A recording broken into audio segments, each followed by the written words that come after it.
আমরা সচিবালয়ের ভিতরে যারা আন্দোলন করছে তাদের সঙ্গে কথা বলার চেষ্টা করেছি। আমরা কিছু জায়গায় তাদের আন্দোলনের যৌক্তিকতা পেয়েছি, আবার কিছু জায়গায় অযৌক্তিকতা পেয়েছি। যেমন যে আইনটা তারা পাশ করতে চাচ্ছে সে আইনে নিম্ন শ্রেণীর কর্মচারীদেরকে শাস্তি দেওয়ার একটা ব্যবস্থাপনা আছে, কিন্তু উপরের স্তরের কর্মকর্তা যারা তাদের শাস্তি দেওয়ার ব্যবস্থাপনা সুযোগ খুবই কম। তাহলে বলেন, একটা একটা প্ল্যাটফর্মে আপনি একটা আইন করবেন, যেই আইনে শুধুমাত্র একটা শ্রেণীর জন্য, অধীনস্থ শ্রেণীর জন্য আপনি শাস্তি ব্যবস্থা করবেন, সেই অধীনস্থরা সেই আইনটা মানবে কিনা বলেন? মানবে? এই জায়গাতেই তারা আন্দোলনটা করছে। তো এই কথাটা বাহিরে তারা বলতে পারছে না, কারণ তাদের সাথে সাংবাদিকদের সংযোগ নাই।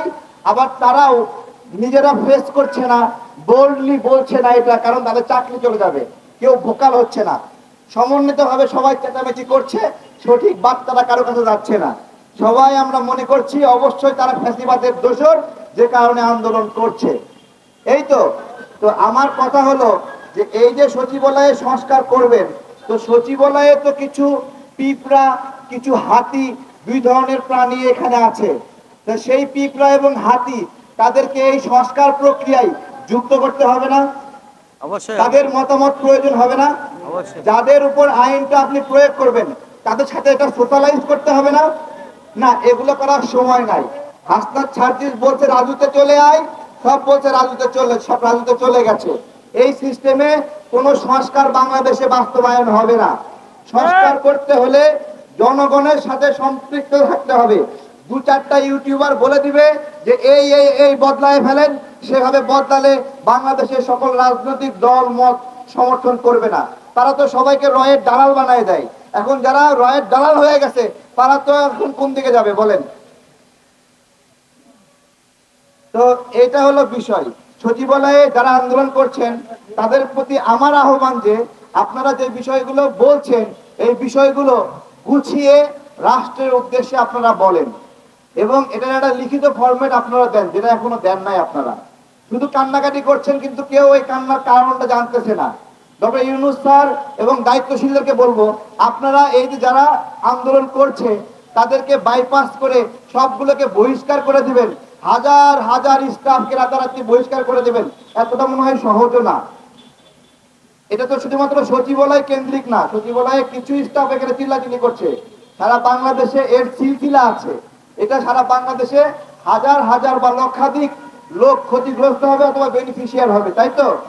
দুর্নীতির, তাই না? দুর্নীতির বিরুদ্ধে ব্যবস্থা নেওয়ার কথা বলা হচ্ছে, কিন্তু এখানে যেই পদ্ধতি আরোপ করা হয়েছে যে চাইলেই এটাকে শাস্তি দেওয়া যাবে, এতদিনের মধ্যে, 8 দিনের মধ্যে, 10 দিনের মধ্যে এটাকে ইম্পোজ করা যাবে।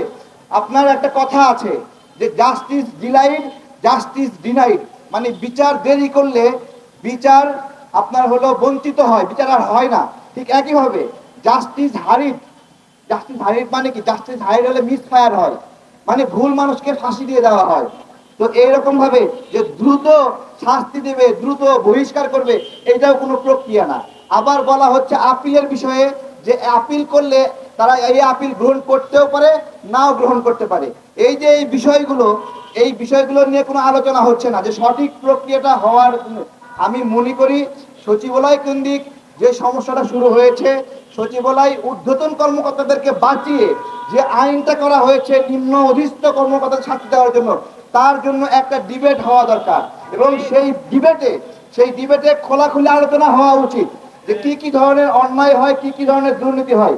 আমাদের সংবিধানে একটা কথা আছে, কর ন্যায়পাল। এই কর ন্যায়পাল নামের বিধানটা ডক্টর ইউনূস স্যার সংস্কারের প্রক্রিয়ায় যুক্ত করতে চায়। কর ন্যায়পালটা কি? কর ন্যায়পাল নাকি রাষ্ট্রপতি এবং প্রধানমন্ত্রীকেও প্রশ্ন করতে পারে, এবং তাদেরকেও নাকি শাস্তি বা বিচারের আওতায় নিয়ে আসতে পারে। কর ন্যায়পাল নামে একটা বিধান আমাদের সংবিধানে আছে। আমার কথা, সামনে তারেক রহমান প্রধানমন্ত্রী হবে, বেগম জিয়া প্রধানমন্ত্রী হবে, তার জন্য ডক্টর ইউনূস স্যার আইন করতেছে কর ন্যায়পাল সংবিধানে যেটা আছে ওইটা শক্তিশালী করতে হবে। এই তো আমার কথা, যে বেগম জিয়া অথবা শেখ হাসিনাকে যেই কর ন্যায়পাল দিয়ে আপনি শাস্তি দেবেন, ওই কর ন্যায়পাল আইনটা ডক্টর ইউনূসের উপরে আজকে থেকে প্রয়োগ হবে না কেন? বলেন, যদি আজকে থেকে প্রয়োগ হয় তার 666 কোটি টাকা আটকে যাবে। আজকে থেকে প্রয়োগ হলে উনি যে দায়িত্ব থেকে ইউনিভার্সিটি লাইসেন্স নিতে সেটা আটকে যাবে। আজকে যদি প্রয়োগ হয় উনি যে আদম ব্যবসায়ী লাইসেন্স নিতে ওইটা আটকে যাবে।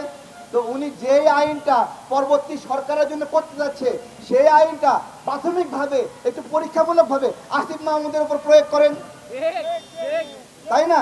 তো এগুলো সংস্কারের আমরা যেগুলো চাই, যেগুলো যেগুলো সংস্কারের আমাদের প্রত্যাশা, সেগুলো এখন থেকেই কিছু কিছু প্রয়োগ হোক, যাতে করে সরকারের মধ্যে মাহফুজ আলম যারা 5 কোটি টাকার নিচে ডিল করে না, আসিফ মাহমুদ যারা 2 কোটি টাকার নিচে ডিল করে না, তাদেরকে একটু নাড়াচাড়া দেওয়া যায় যে বিষয়টা আসলে কেমন হয়। ধন্যবাদ সবাইকে।